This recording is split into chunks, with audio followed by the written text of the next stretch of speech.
Big Mike, why were you going to the gym? Because it's warm. Do you have any place to stay tonight? Don't you dare lie to me.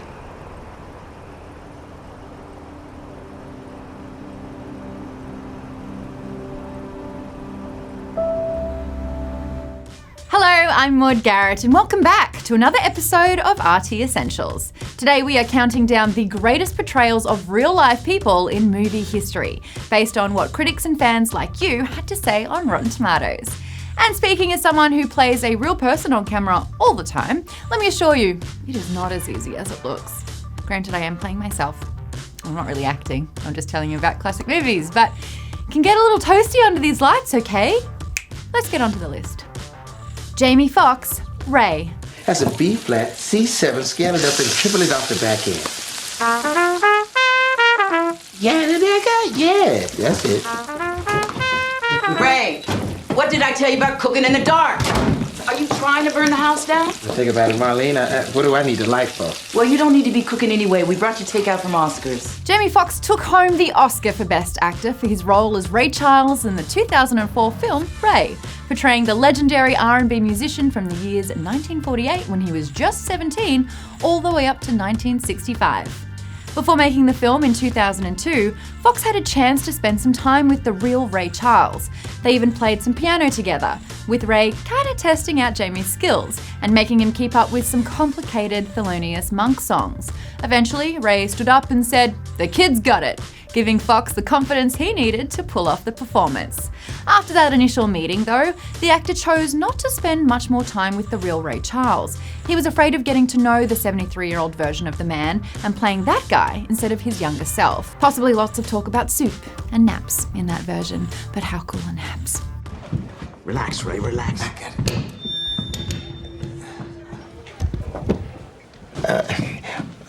What are y'all gonna hear?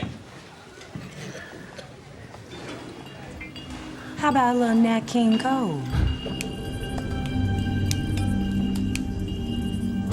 To focus on the younger Ray, Foxx borrowed some tapes from the library of one of his oldest friends, iconic music producer Quincy Jones. Foxx was particularly taken with the 1959 interview on the Dinah Shore Show. When Dinah asked about his issues with drugs, Ray stuttered a bit before answering, a tic that Foxx picked up on in the film. We should begin psychotherapy sessions. Look, forget the head shrinking, Doc. I can handle this.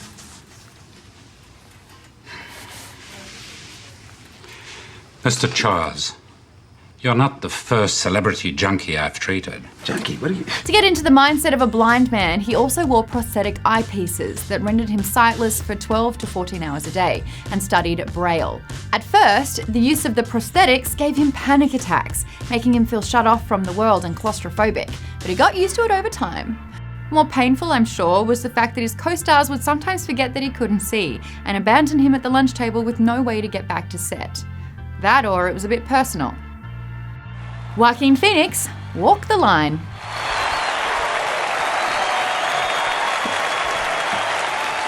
Hello, I'm Johnny Cash. Oddly enough, Joaquin Phoenix initially met iconic country musician Johnny Cash at a dinner party well before he ever knew he'd be playing him in a movie. At one point during the evening, Cash actually pulled Joaquin aside and complimented his work in Gladiator, quoting some of his favourite lines from the evil emperor Commodus. Honestly, that sounds like a fun party. I'm clearly not hanging out with the right people around here.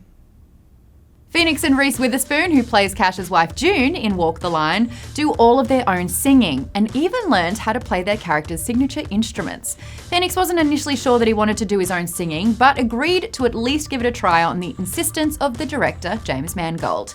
He worked with a vocal coach and producer, T-Bone Burnett, with a particular focus on mastering Cash's familiar, deep baritone.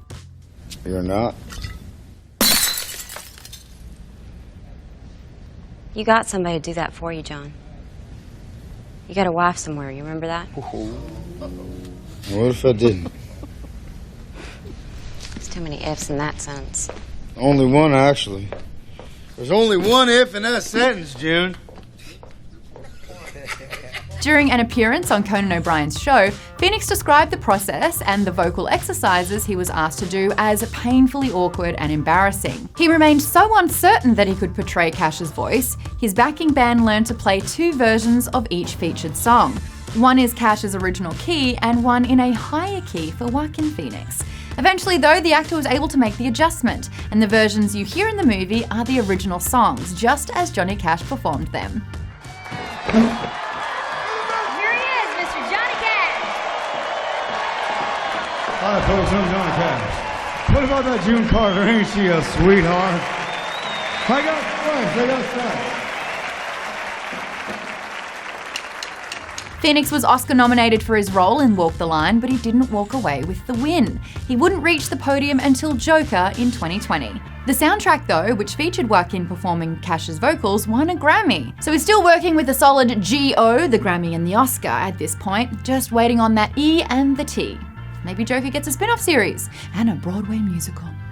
CHARLIZE THERON, Monster. I shot him, all right? I shot him.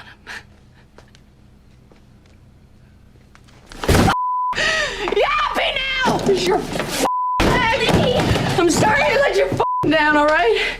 No, now you know me, Sal. Now you know me, all right? The 2003 crime drama Monster was the directorial debut of future Wonder Woman director Patty Jenkins. She'd been in contact with real serial killer Aileen Wuornos in prison and planned to use her as a consultant for the eventual film production. The night before her 2002 execution at age 46, she gave Jenkins a personal trove of documents containing 12 years of her correspondence with a childhood friend. This material laid the groundwork for what the movie would become. Look, I'm not gonna. Look, I feel sorry for you. Oh. But if you want to ride, you better come on. Shit, I don't need a ride, man. Yeah, I don't need a ride. Because I'm going to take your car. According to Jenkins, CHARLIZE THERON was always her first choice to play Wuornos after seeing The Devil's Advocate on late-night TV, and noting how far the actress was willing to push herself to express her character's inner turmoil. Jenkins felt certain that they could physically make just about any actor resemble the real Wuornos, but she needed someone who could sell audiences on the woman's inner pain and struggle. Before Theron agreed to take the role, Kate Winslet and Brittany Murphy had also pursued it. In order to complete the physical transformation, Theron gained over 30 pounds, wore contact lenses to change her eye colour, and donned a dental prosthetic to give her an artificial overbite. Sorry, I can't believe you're here. Me neither.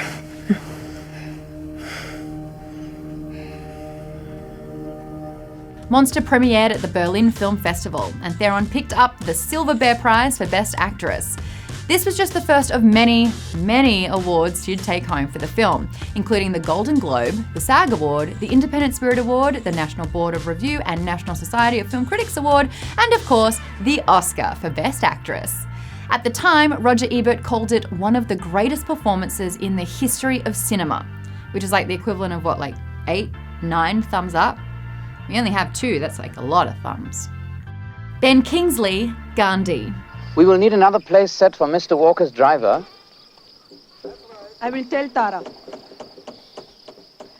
Yes, it's one way to learn that each man's labor is as important as another's. In fact, while you're doing it, cleaning the toilet seems far more important than the law.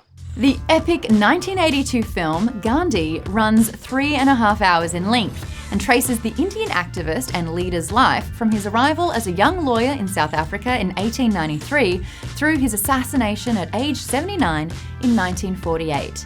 Ben Kingsley, who stars as Mahatma Gandhi in the film, was born and raised in the UK, but is actually half Indian on his father's side. His birth name was Krishna Banji, which he changed after embarking on a stage acting career.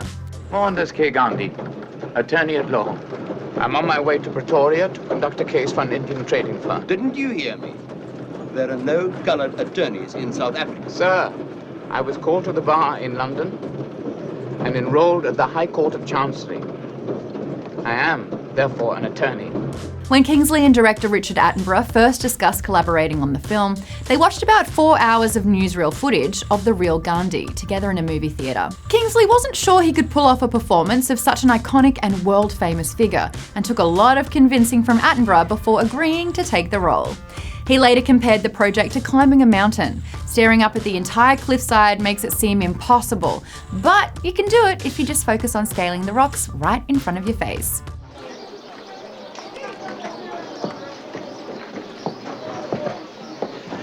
That was lucky. I thought you were a man of God. I am, but I'm not so egotistical as to think he plans his day around my dilemmas. Kingsley prepared for the role by reading biographies and screening even more newsreel footage, but also relied heavily on studying still photographs, which he said helped him decide in the moment how to position himself and use his body. He also adopted Gandhi's vegetarian diet throughout the production, losing 20 pounds in the process, and learned to spin cotton thread on a wooden wheel, as the real Gandhi would sometimes do while holding conversations, which is like the 19th century version of being distracted on your phone while your friend's talking. Sandra Bullock, The Blind Side. Look, here's the deal. I don't need y'all to approve my choices, all right? But I do ask that you respect them. You have no idea what this boy's been through, and if this is going to become some running diatribe, I can find an overpriced salad a lot closer to home. The role of Leanne Toohey, the Tennessee mum and interior designer, who, along with her husband Sean, took in future NFL star Michael Oher, had originally been earmarked for Julia Roberts by 20th Century Fox executives.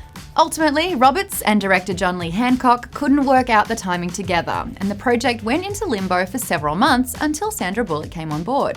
What's the situation with Michael? He needs to do better in school. Obviously. But why the big push? Well, he's in line for a football scholarship, if he gets his grades up. Is he considering Ole Miss? Better be. I'd love to work with him. Bullock was drawn to the story as she was hoping to make something inspirational about good people who want to make the world better. Still, she had some initial concerns about getting into Leanne's mindset, specifically doing justice to her devout, conservative Christian beliefs. It took reading the Michael Lewis book, which the film is based on, and then traveling to Memphis and getting to know the real Leanne and her family to convince her to make the film The Blind Side. In fact, Bullock ended up staying a few days at the Tooheys' home and had a chance to take in the entire neighborhood. It's mine? Yes, sir. What? Never had one before. What, a room to yourself? A bed. Leanne Toohey, for her part, was already a Sandra Bullock fan. She immediately thought Bullock was a good match to play her because she has a sweetness but also a bit of an edge. Just watch Demolition Man if you don't believe me. The two became close to the point that Bullock consulted the real Leanne extensively during production. She'd really dig into details too, not just wanting to know how Leanne felt about certain people or specific interactions, but what she was wearing on that day, what her makeup looked like, and so on. Leanne said her email would frequently blow up with new queries from Sandra Bullock. Bullock took home a number of trophies for this performance, including the Golden Globe, the SAG, and the Oscar. Robert De Niro, Raging Bull. These two men, fierce, powerful fighters, dangerous, so much so that no other fighter will go near them. And so they fight each other, 3 weeks apart. They've each won one, and they'll probably fight again the way it looks now. They go to close quarters at the bell. Raging Bull producers Irwin Winkler and Robert Chartoff had previously worked with the same studio, United Artists, on a little boxing picture called Rocky. That movie's incredible blockbuster success had inspired a number of imitators, making films about boxers a major up-and-coming genre in the late 1970s. In fact, in 1978, when director Martin Scorsese and actor Robert De Niro were first workshopping Raging Bull, it was one of 5 boxing movies currently in development, alongside Rocky II, the main event, The Champ, and Matilda. The last one's about a boxing kangaroo. Good on you, Australia. Wouldn't want to quit.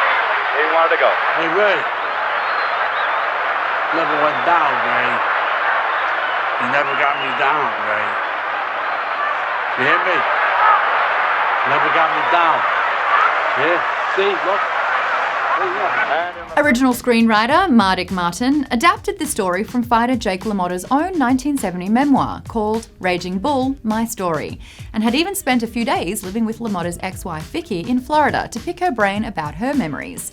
That first script included very little about LaMotta's brother, Joey, and featured his close friend, Peter Savage, who had co-written the book with him, as its main supporting character. It was the suggestion of taxi driver vet Paul Schrader, who did a pass over the screenplay, that they replace Savage's character with Joey, as brothers would be more compelling on screen than just friends. Not doing it. I don't have any gloves anyway. What am I gonna hit you with? Table? Who's that over there? What? That's right, use that. Wrap it around your hand. How many times I gotta tell you? Not too many more. Go ahead. De Niro plays LaMotta at two periods of his life in the film. To play the boxer as a young man, he went on a strict diet and worked out every day with the real LaMotta for an entire year at the Gramercy Gym on East 14th Street in New York.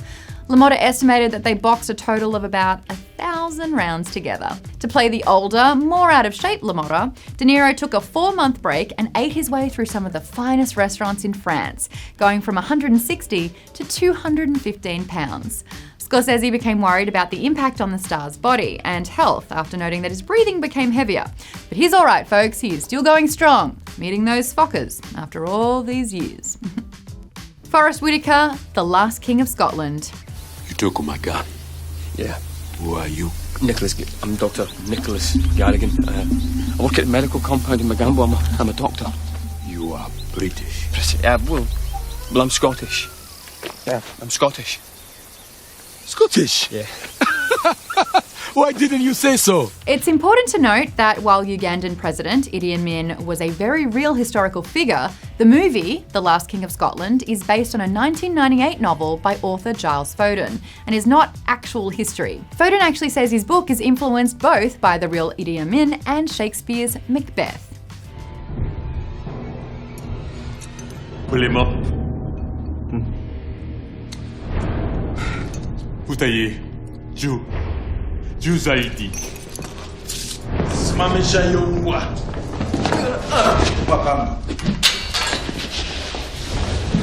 To play the infamously cruel dictator, actor Forrest Whitaker immersed himself in the role for months prior to the start of shooting. He learned basic Swahili, enough to converse with the Ugandan actors and crew members on set, plus gained about 50 pounds for the role, trained to play the accordion, studied the country's rich history and culture, and spent months in Uganda meeting Amin's family members, former colleagues, and other government officials. He also spoke with those who'd suffered at the hands of Amin and his brutal regime. Eventually, Whitaker says that he spent so much time thinking about Idi Amin that he started appearing in his dreams. Habari! Mimi Idi Amin Dada. And I want to promise you, this will be a government of action, not of words. The real key to unlocking the character for Whitaker was watching a documentary that contained his home movies alongside his family and children. These kind of intense preparations aren't out of character for Forrest Whitaker. Earlier in his career, when preparing to play jazz great Charlie Parker in Bird, he hid himself away in a small loft for months and taught himself to play saxophone. Sax plus accordion. We're getting pretty close to a one-man band here. I mean, if he can master playing the cymbals with his knees, I think we really got something here. RAMI Malek, Bohemian Rhapsody. Crazy cross-dressing Freddy. Freddy the freak. Freddy the fag. I'm tired of touring, aren't you? Album tour, album tour. Rami Malek had always been a Queen fan, and when he was offered the role of the band's frontman, Freddie Mercury, in Bohemian Rhapsody, he said he felt immediately in his gut that he had to take the part. He later described it as a gun-to-the-head moment, when he had to spontaneously make a gut-check, life-changing decision. The surviving members of the band were all co-producers on the film, so the actor had a chance to spend time with them and pick their brain about their famous lead singer. He recalls one evening, he and Brian May were eating dinner in London when they bumped into Kinks frontman Ray Davies, and the two rock legends regaled him with stories about Freddie and the lasting impression that he made on people. Imagine thousands of people doing this in unison. Huh? Well, What's the lyric? The film's memorable Live Aid sequence was the very first thing to be shot on day one of production. To prepare, Malek spent hours each day with a movement teacher to copy Mercury's own actions while making them seem spontaneous and in the moment. As for the actual singing, the film features an amalgamation of Freddie Mercury and Rami Malek's voices. Often, scenes lead in with Malek's voice and then pick up Mercury's vocals along the way. Hiya. Jesus, how many more Galileos do you want? One more. One more. Again. Go on, roll the track. Dental technician Chris Lyons designed the infamous false teeth Malek wears throughout the film to capture Mercury's signature look. He's a working dentist in the UK, but also has a side business called FOXX FX that does fake teeth for movies. Daniel Day-Lewis, Lincoln. Why tarnish your invaluable luster with a battle in the house? It's a rat's nest in there. It's the same gang of talentless hicks and hacks who rejected the amendment 10 months ago. We'll lose. I like our chances now. Good old Abe Lincoln has been portrayed many, many times in American films, from D.W. Griffith's 1930 biopic to John Ford's Young Mr. Lincoln, to that one scene in Bill and Ted's Excellent Adventure where he tells the graduating class of San Dimas High School to party on, dudes. Day-Lewis spent a year preparing to play the former president. He started by reading both Team of Rivals and a biography of Lincoln by Carl Sandburg, along with many selection of Lincoln's own writings. He also studied photographs of Honest Abe taken towards the end of his life by Alexander Gardner. I might not even want to be a lawyer.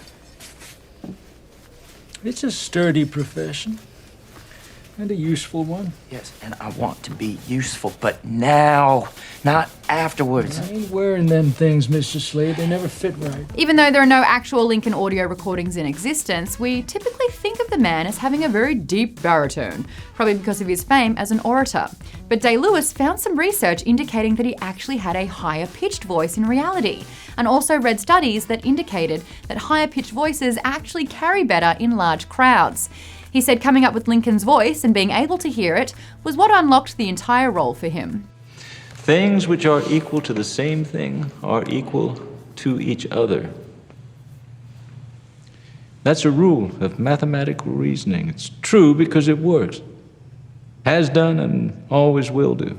Most actors who play Lincoln have to wear lifts in their shoes in order to achieve his famously imposing physical presence. But Daniel Day-Lewis himself stands pretty close to the real man's 6'4" frame. Doris Kearns Goodwin took him on a tour of Lincoln's home and law offices in Springfield, Illinois, and noticed that Day-Lewis had to stoop down to accommodate the low ceilings, just as the real Abraham Lincoln did. Marion Cotillard, La Vie en Rose. Have you decided? Alors, on va me prendre 2 pastrami. Ah non. Laissez-moi faire. 2 tournées de Rossini. Vise un château l'Angélus 1938, please.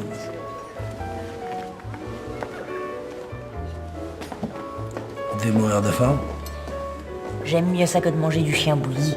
Filmmaker Olivier Dahan was convinced that Marion Cotillard was the only choice to play famed French singer Edith Piaf, before he'd ever even met the actress. He saw a photograph of her and felt that her eyes expressed the same sadness as Piaf's, and then wrote the entire script with her in mind to play the lead role. What a compliment. Your eyes are sad.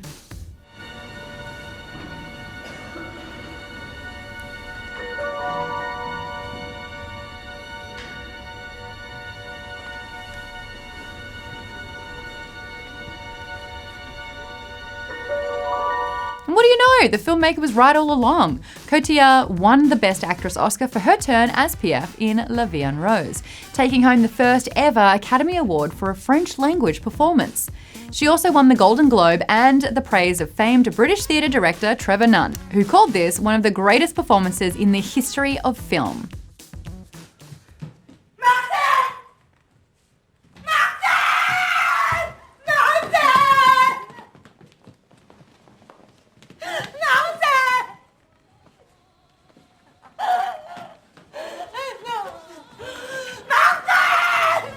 Cotillard spent 5 hours a day in makeup and also shaved down her eyebrows and hairline in order to mimic Piaf's distinctive look. She felt certain during production that it was causing her friends and family to treat her differently. And though she's responsible for 100% of the acting, that's not Cotillard's voice that you're hearing perform Piaf's classic songs. This was in part because she was wearing a mouth prosthetic, which radically impacted her ability to sing and the quality of her vocals. Cotillard got so deep into the role that she later told The Guardian she had trouble saying goodbye to Piaf after filming was completed.